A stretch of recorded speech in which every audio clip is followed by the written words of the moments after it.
Today on Something You Should Know, some good news for whatever it is you're worrying about right now.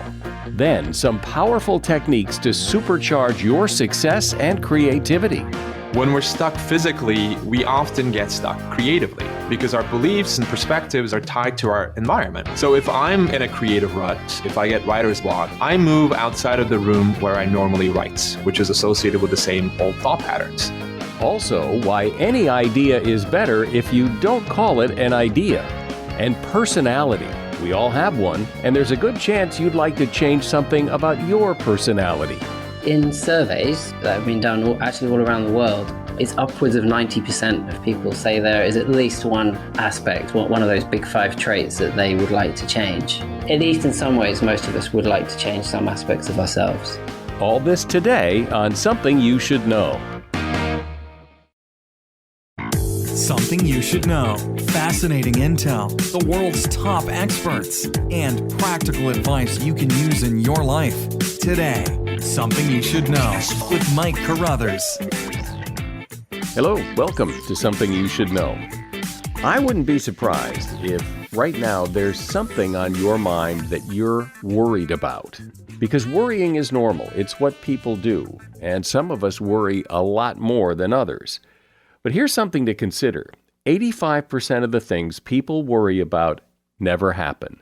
And in the 15% of the time when the things we worry about do happen, 80% of people say they handled the problem better than they thought they would. Experts say that the best thing to do if you're worried is to write down what it is you're worried about, and then decide which things you can actually do something about and which ones you cannot. Then create a plan to do something about the things you can actually impact. Because it seems to be universally true that doing something usually lessens the worry. And that is something you should know. As you travel through life in search of success, there's a lot of conventional wisdom you hear. Things like persistence is the key to success. There are no stupid questions. Find someone successful in your field and do what they do. That's how you'll be successful. All these things may sound good and maybe they work for some people, but maybe we need to question some of these ideas rather than just seek to follow them blindly. And here to do that is Ozan Varol. Ozan is a former rocket scientist, lawyer, and professor. He's been a guest here before, and he is the author of a book called Awaken Your Genius, Escape Conformity, Ignite Creativity, and Become Extraordinary. Hi, Ozan. Welcome back. Thanks for having me on, Mike. So I've always found it interesting that there's all these cliches about success that we're all supposed to follow, but often when you look at successful people, they take a different path. They find a different way of doing it, and that's what makes them successful. And yet all of these cliches about success persist and kind of makes you wonder why. We live in a world where there's so much conformity, so much copying and pasting, and much of conformity is genetically programmed. We are conditioned to follow the herd. Thousands of years ago, conformity was essential to your survival. If you didn't conform, if you didn't fit in, then you would be rejected, ostracized, or worse, left for dead. Which is good, or it was good back in the day, but that's not such a problem anymore that you're going to be left for dead. So why do we still feel the need to conform? Number one, our education system in many ways conditions us to look externally for answers. So in school, we're taught that there is one right answer that's been determined by someone far smarter than you are. And your only job is to memorize that answer and spit that back out on a standardized test.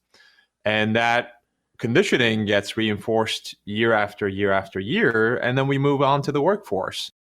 Well, it's interesting today that we have so much information available. I mean, you can ask Google anything and get an answer and get thousands of answers. That becomes our default method of figuring out, what to do. The tendency that most people have isn't to just ask, well, what do I actually think about this? The tendency is to jump on Google and start searching for answers on Google instead of looking first within to see what we actually think. Yeah, well, I mean, that sounds right. I do that. A lot of people do that. You hear about something and you go to Google and search it, I guess, to kind of figure out what you're supposed to think. So how do you not do that? Step one is to think before you research. So let's say you're curious about, for example, where good ideas come from. Instead of jumping on Google or instead of reading the latest, hottest book on that topic, think for yourself first. So that would mean, you take out a notepad or you open up a new Word document on your computer and you jot down some theories about where good ideas might come from, what might boost creativity. Once you've done that, then you can turn to what other people have read. But if you switch the order, if you go immediately to the research, then other people's opinions will end up anchoring your own. And your own ideas will end up deviating only marginally from what you've read. So it's much better to first think yourself and then turn to the research.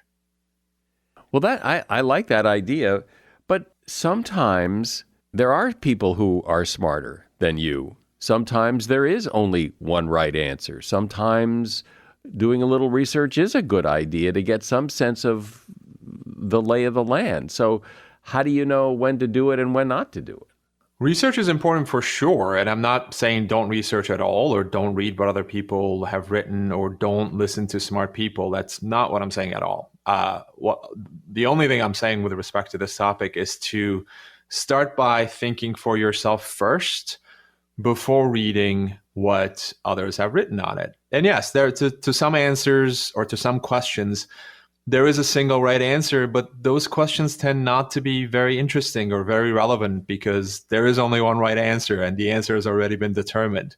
But for life's harder questions, especially the type of personal questions that we struggle with, like what should I do with my life? Or have I chosen the right career for myself?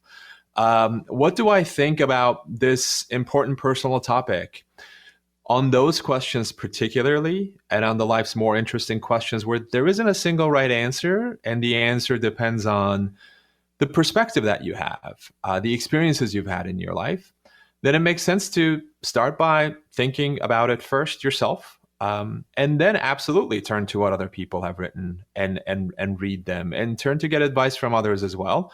But don't pause your own thinking.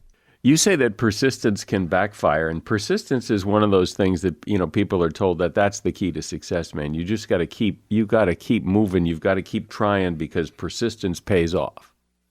Yeah. The cliche of, winners never quit and quitters never win, and you need more grit and persistence in your life. Look, some people do need more grit and persistence in their lives, but others need less. And persistence, if it means chasing the same thing that is clearly not working out for you, or walking down a path, even though you've exhausted what you can get from that path, if that is persistence and if that's grit, that can certainly backfire.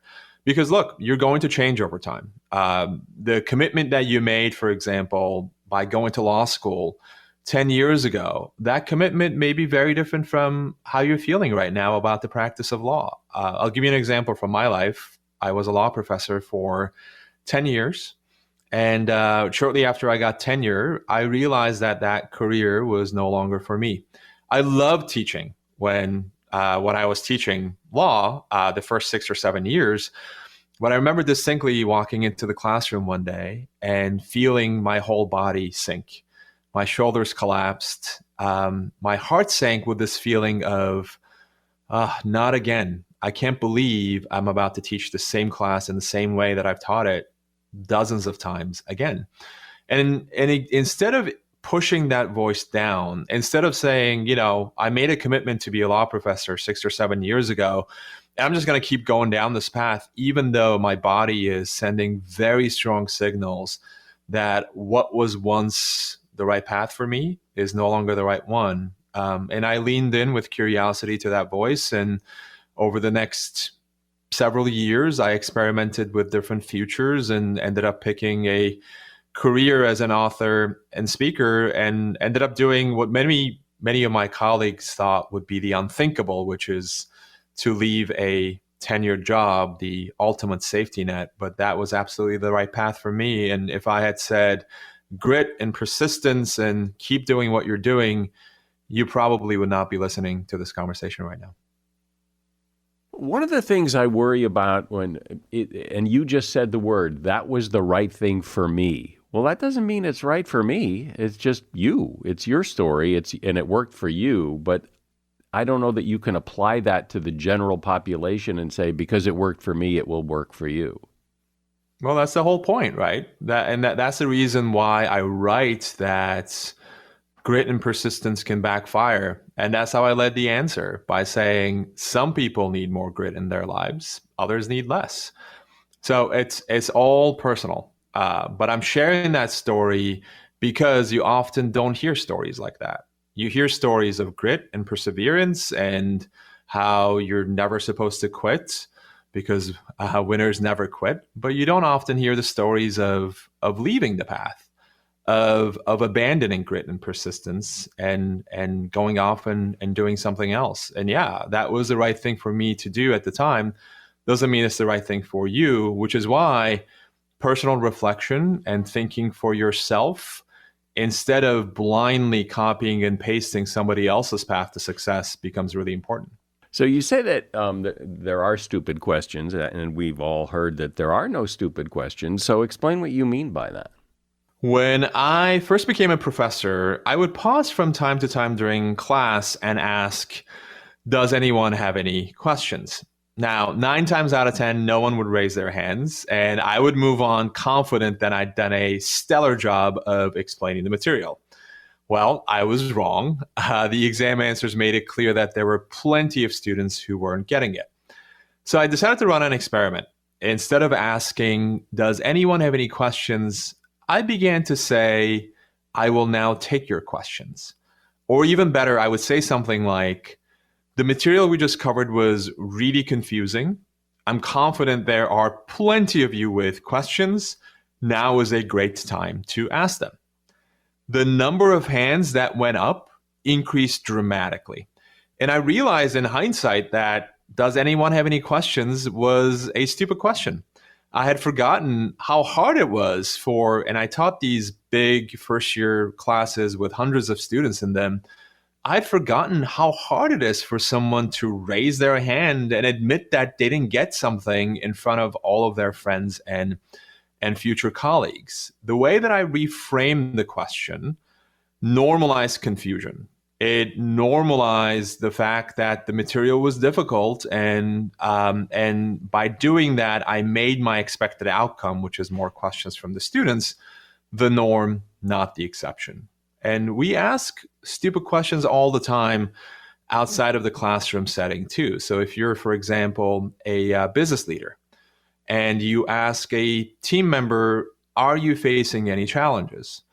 Now, most people will say no because they'll fear that their admission of a challenge will be seen as a weakness.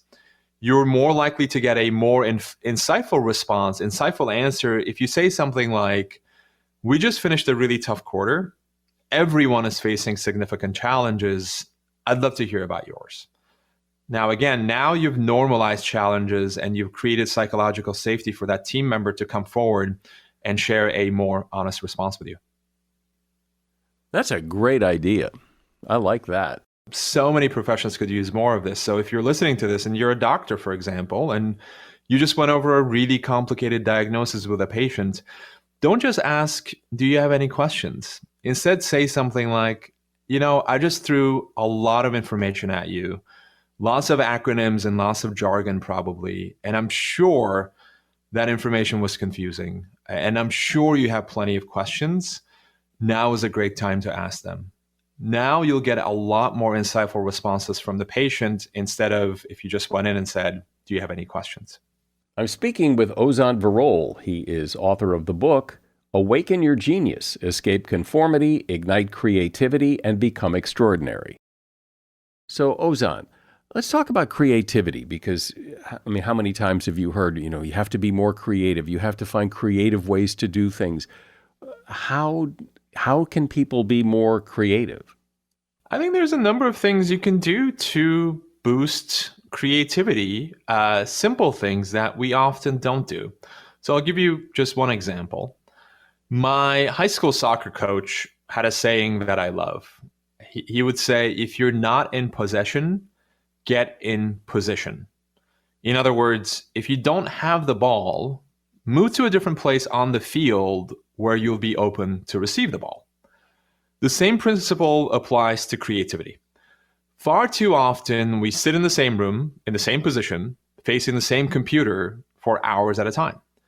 When we're stuck physically, we often get stuck creatively because our beliefs and perspectives are tied to our environment. If you change your environment, it becomes easier to dislodge what's no longer serving you.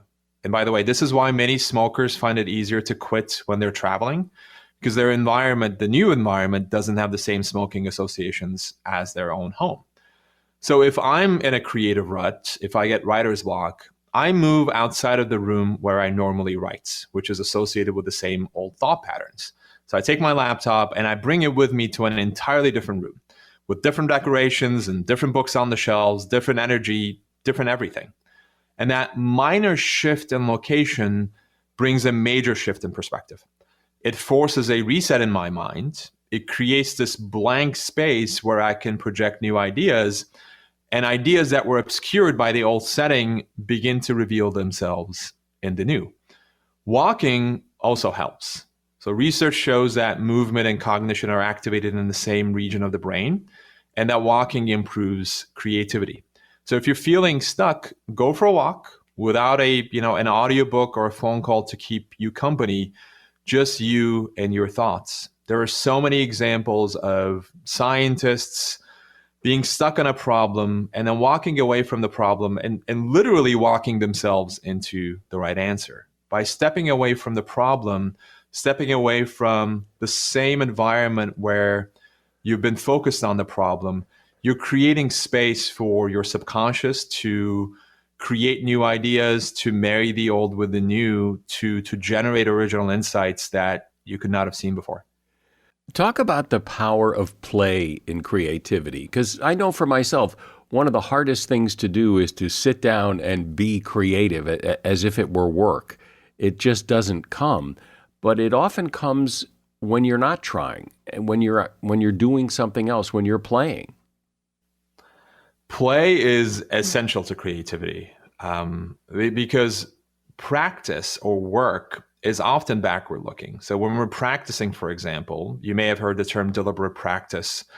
It's all about looking backward and repeating the same thing over and over again. And so deliberate practice is how you perfect your golf swing, or how you get the right chord on the guitar. But if your goal isn't to look backward to repeat what you've done before, instead your goal is to look to the future and create new ideas that didn't exist before, then deliberate practice won't help you, because you'd be looking back and repeating the same thing over and over again. Now you have to create room for play.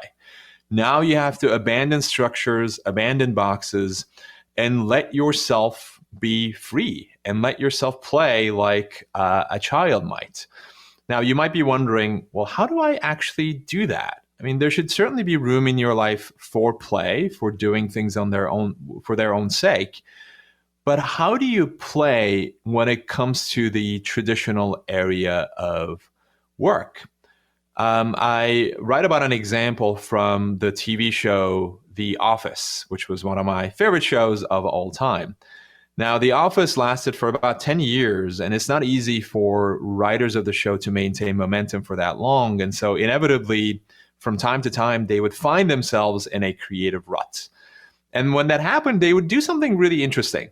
They would stop working on their show, and instead they would take about 10 to 15 minutes to plot out the script of a different show called Entourage, which was on HBO at the time, also a comedy show. And their goal was to play. So they would set their own work aside and they would say, let's just come up with silly, playful ideas for 10 to 15 minutes for this other show that we're not responsible for, right? And so that playground activated their creativity muscles.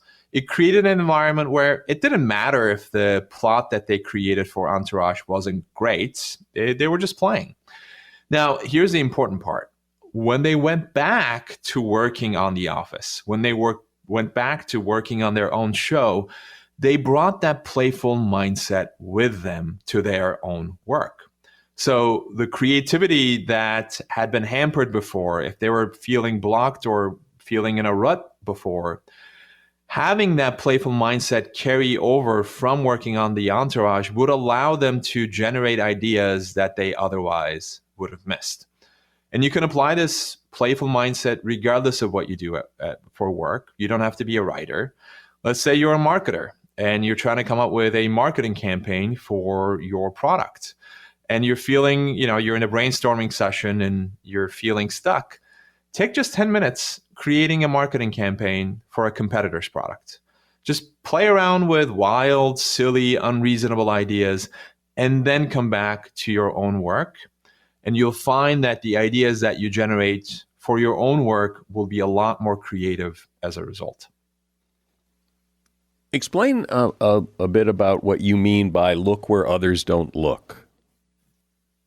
I share the story of Jimmy Breslin, who was a journalist, and he was tasked with covering the assassination of John F. Kennedy. And just like every other reporter in the country, he went to the White House press briefing room to get answers from the official executive branch mouthpiece. There were hundreds of reporters in the room, and he looked around the room and he thought to himself, I can't make a living here. Everyone's going to have the same story. Everyone's looking in the same place. So everyone's going to be writing the same piece, basically, or similar versions of the same idea. So he decided to leave the White House and look where other reporters were not looking. He went across the river to Arlington National Cemetery, where JFK would be buried. And he found the person who was digging JFK's grave. And he wrote this masterful column telling the story of JFK's assassination from the perspective of the person who was tasked with preparing JFK's final resting place. And he ended up winning the Pulitzer Prize as a result of that. And that's one example of someone who is actively stepping out of where other competitors, other journalists are hanging out and looking where others aren't looking. Because the problem with looking where others are looking is you're getting the same information. And so you're going to be thinking, or you're going to be writing, or you're going to be creating very similar things, which means there's so much value in diversifying, in changing where you look. Yeah, well, stepping away from what everybody else is doing is hard to do because everybody tends to follow the leader. We tend to look at who was successful or who is successful at something and try to do what they do, and so it's hard to step away from that because you're told, pick somebody and do what they do. Exactly. There is this, it's a fancy Latin word, but I'll explain what it means. A logical fallacy called post hoc ergo propter hoc. It means after it, therefore because of it. So in the case of a success story, the assumption, the fallacy being this person did A, B, and C, and that's why they became successful. And if I do A, B, and C as well, then I will also become successful. And it's a flawed assumption because A, B, C may have nothing to do with their success. It might be that they got successful because of X, Y, and Z. It might be that they got successful because they were lucky. They were at the right place at the right time. And you can copy and paste exactly what they did and get very different results, which is why it's so important to not blindly try to copy and paste someone else's path to success, but certainly learn from people who came before you, but test that knowledge in your own world. Ask yourself, does this resonate with me? Run experiments for yourself in the way that we already talked about to try to figure out whether the steps that they followed will actually work for you. Great. Well, I think what you've had to say is really going to help people think about their own path to success, and I appreciate you sharing that. I've been speaking with Ozan Varol. He is a former rocket scientist, lawyer, and professor, and he's author of the book, Awaken Your Genius, Escape Conformity, Ignite Creativity, and Become Extraordinary. And you'll find a link to that book in the show notes. I appreciate you coming on, Ozan. Thank you. Awesome. Thank you so much, Mike. You have a personality. It's what kind of makes you you. So where did your personality come from? Do you like your personality, or do you wish you could change it, or at least parts of it? And is changing your personality something you can really do? Well, maybe, and here to explain how that all works is Christian Jarrett. He is a cognitive neuroscientist and psychologist, and he's author of a book called Be Who You Want to Be, Unlocking the Science of Personality Change. Hey, Christian, welcome to Something You Should Know. Hi, Mike. Thanks for having me on. So I guess we should start with defining what a personality is, because when I think about my own personality, I mean, I'm different people at different times in different situations. I don't know that I have a personality. So what is a personality? Well, in psychology, your personality is your very strong tendencies of behavior, thinking, and feeling. And they tend to be relatively stable across different situations and over long periods of time. So that's how psychologists define it. And the elements, if you unpack a personality, it's made up of, what are the building blocks of that? So I should say as well, the personality is how you act in different situations without thinking about it, without conscious effort. So there's a certain automaticity to it. You know, it's what comes naturally to you.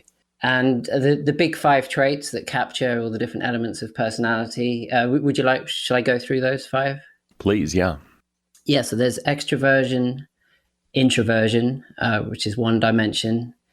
There's openness to experience. There's conscientiousness. There's neuroticism, which is the flip side of being emotionally stable. And there is agreeableness, which is how friendly and warm you are and how trusting you are of other people.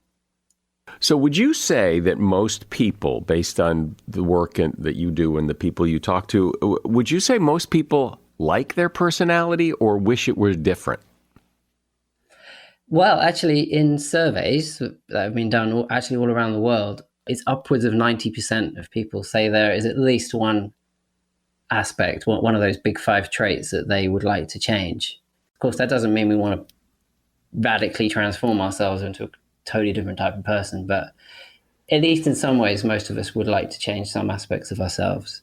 So why don't we? I mean, it seems that some of the traits you described, like conscientiousness, all of these traits I'm sure must be difficult to change, but it seems like if you were really set on changing that and you were real intentional about being conscientious, you could be more conscientious.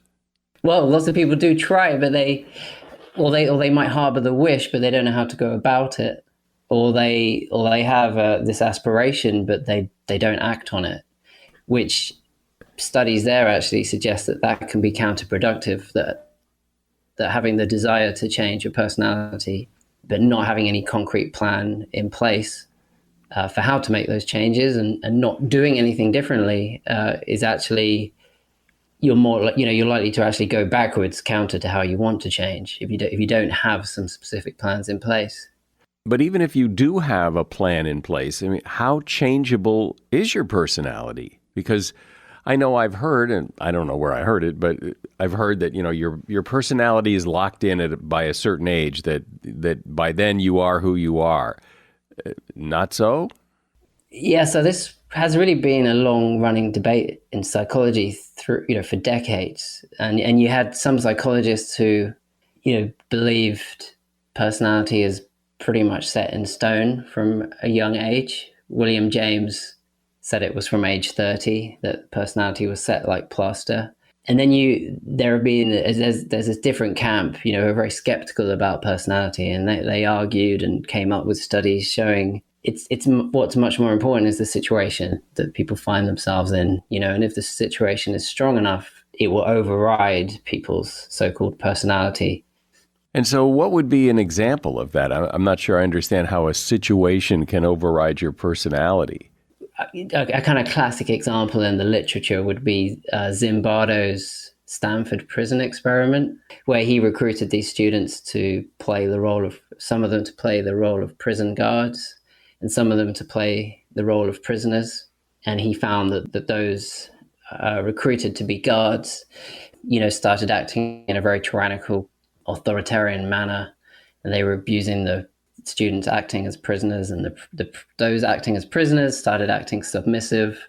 In other words, whatever personality difference these two groups of students might have had before the experiment started ended up being, completely drowned out by the strength of the situation or the social roles they were playing in this study.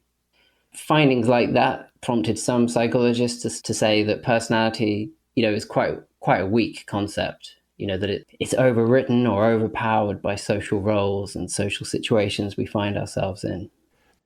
And given those two points of view, those two camps about personality, is there now a consensus or is it rival theories?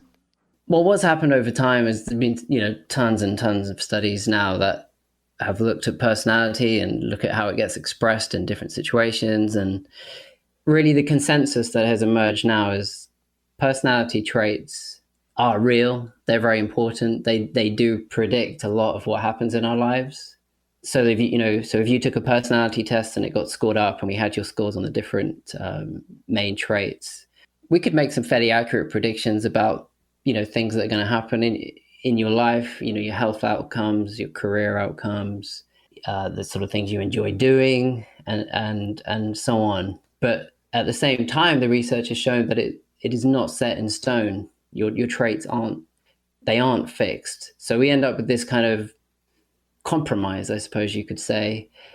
So it's frustrating for anyone who likes things to be black or white. The idea that it's either all about the situation and social roles or it's all about personality, but it's really a bit of both. And so personality traits, the accumulation of evidence suggests they are real, they matter, they are relatively stable, but they are not totally fixed. So they can and do change over time.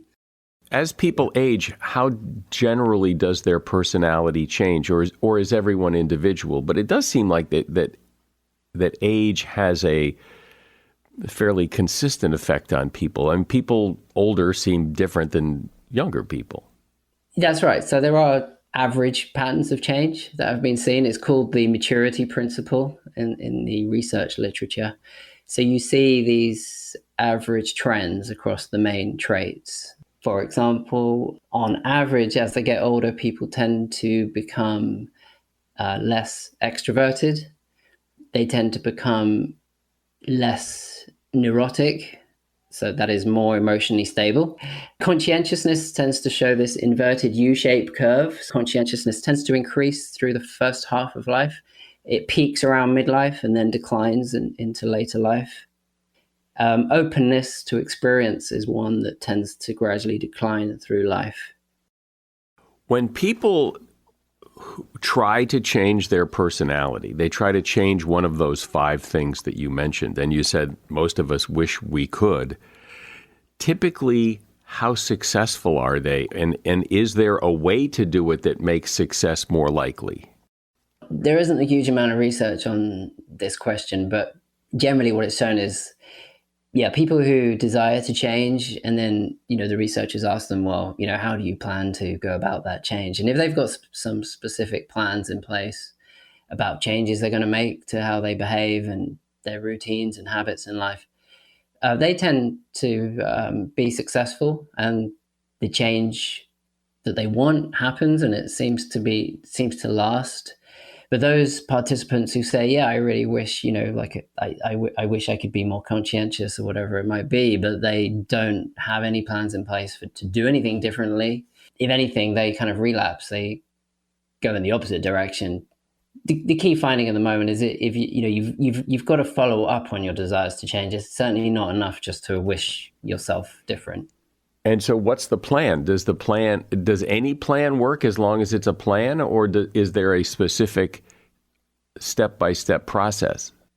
Yeah, there's a step-by-step process. So one of the most important ways to change is to develop new habits. Because if you can imagine, habits kind of sit in between your desires to change and your underlying personality. And by shifting your habits, doing things differently, often enough until it becomes automatic, then in a way it's trickling down and it's becoming a part of your personality. So the approach I've advocated for is doing certain things to change yourself from the inside out. And I recommend specific techniques and approaches for the different traits.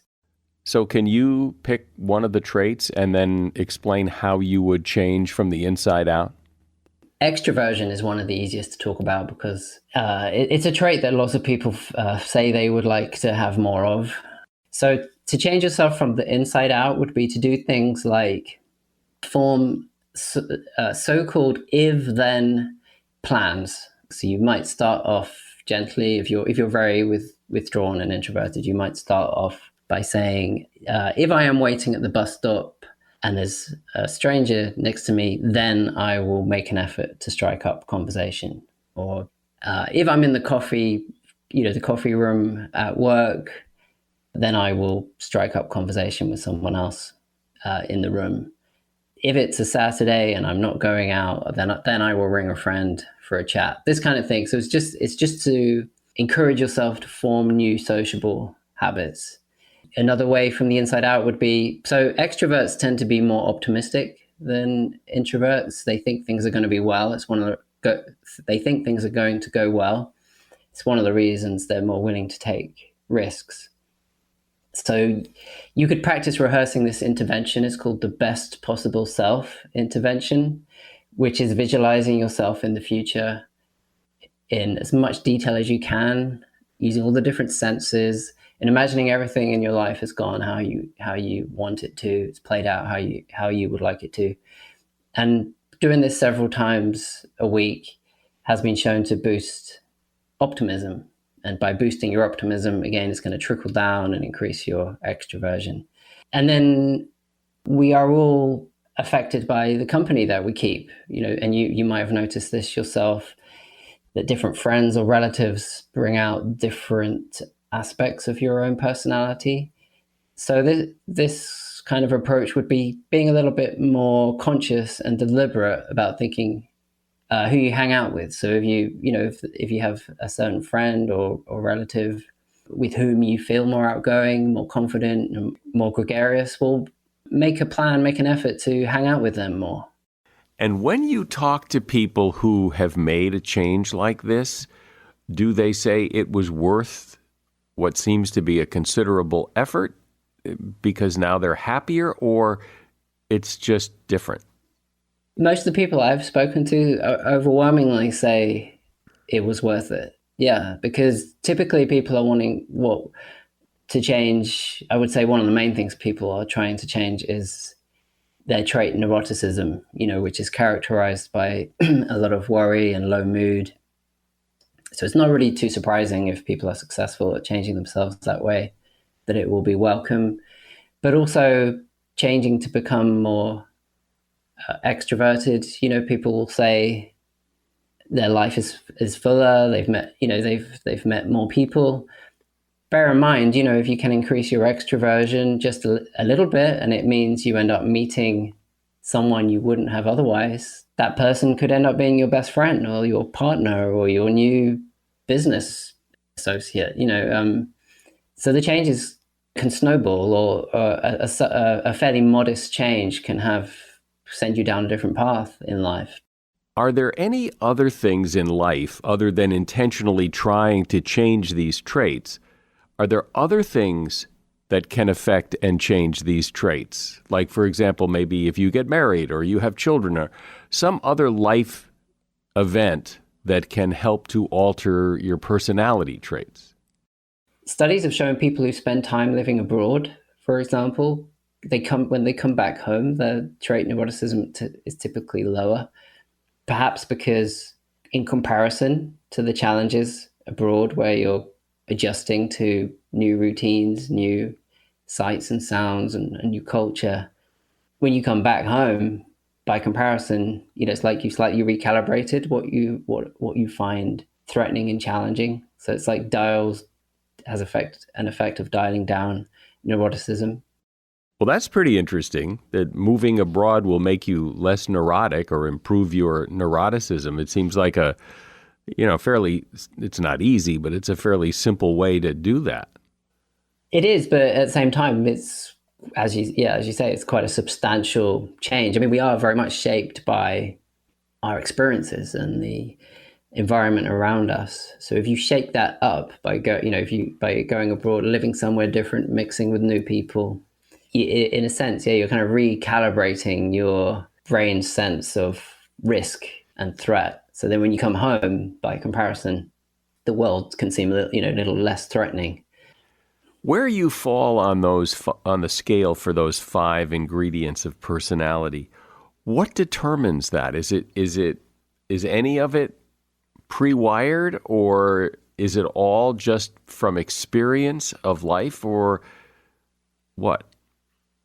It's about 50-50. So the study suggests, genetic inheritance accounts for about 50% of the variability between people. And of course, that then leaves about 50% for your individual life experiences. It does suggest we all have a kind of a foundation from what, based on our genetic inheritance. So there are going to be some limits to the amount of change you can achieve based on that, but there's plenty of scope for change as well. So, I mean, if you take a kind of an analogy with your physical body, there are some things you can't change, like your height and so on, but through your exercise and nutrition and that kind of thing, obviously you can exert a huge influence as well.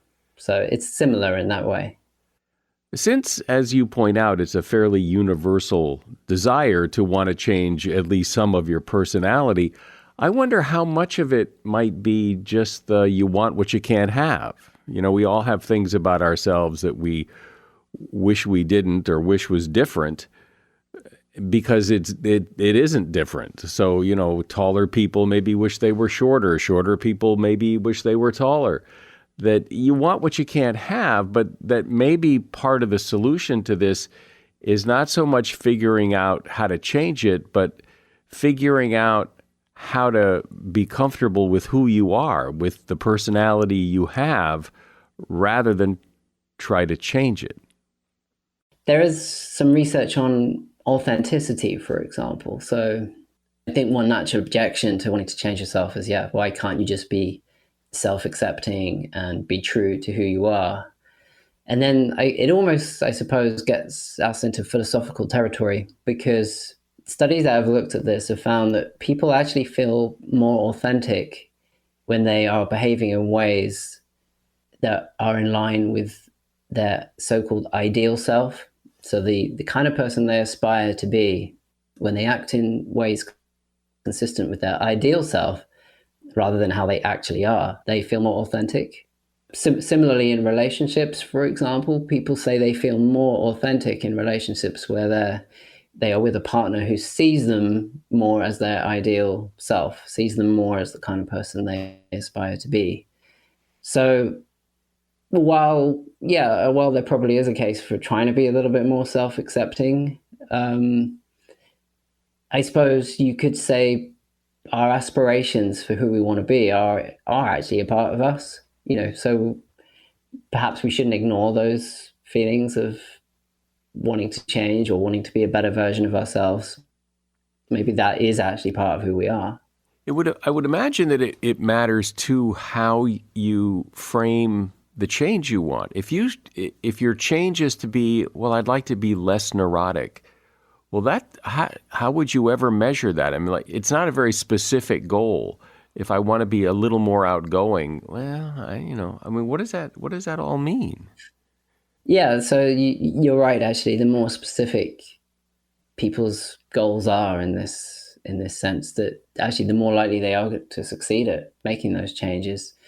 The other thing is, which wanting to change just for the sake of it is also less likely to be successful. It's people are more likely to succeed in changing their personality if it's, rather than being for its own sake, if it's in the service of some kind of higher value or higher life goal, if you like.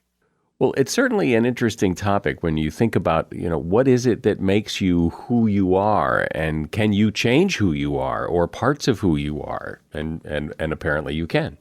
I've been talking with Christian Jarrett. He is a cognitive neuroscientist and author of the book, Be Who You Want to Be, Unlocking the Science of Personality Change. And there's a link to his book in the show notes. Thanks, Christian. Cool. Excellent. Well, thanks again, Mike. The next time you have a good idea and you want to tell someone or pitch it to someone, don't call it an idea. Call it a proposal. According to Daniel O'Connor, author of the book Say This, Not That, a proposal holds a lot more weight than an idea. An idea is easier to dismiss than a proposal, because a proposal, well, that's concrete, and it implies you've given it a lot of thought, as opposed to an idea which may have just occurred to you. And that is something you should know. With all the millions of podcasts available, people like it when you give them a recommendation of one you like, because if you like it, maybe they'll like it. So I hope you will tell your friends about this podcast and suggest they give a listen. I'm Mike Carruthers. Thanks for listening today to Something You Should Know. April is National Financial Literacy Month. What is financial literacy? It's applying different skills effectively, including managing your finances, budgeting, and saving. It just so happens the Cumulus Podcast Network has 3 great podcasts to help raise your financial IQ. Stacking Benjamins with Joe Saul-Sehy, Bankrate's 2023 Best Personal Finance Podcast. What's one of life's biggest expenses that we can maybe talk about reducing? Housing. Is housing on the list? Buying a house is the number 2 expense of all these expenses. What's a way that we can reduce our housing expense? Moved from Seattle to Florida. Wow, spoken like somebody with a little knowledge of that situation. Afford Anything with financial journalist Paula Pant. You have many financial goals. You want to buy or pay off your house. You need to replace your car. You want to pay for a wedding, send your kids to college, travel the world, and one day retire. But how? And Webby Award-winning Brown Ambition with Tiffany the Budgetnista Aliche and personal finance expert Mandy Woodruff. When I was crafting my resume in my career, I wasn't thinking about the job I had. I was always thinking, what's going to impress the person who has my next opportunity and make them want to have a conversation with me. And I think people are not thinking that far ahead. That's why we be leaning into you, career coach. So, as you look to improve your financial literacy, follow Stacking Benjamins, Afford Anything, and Brown Ambition, wherever you listen.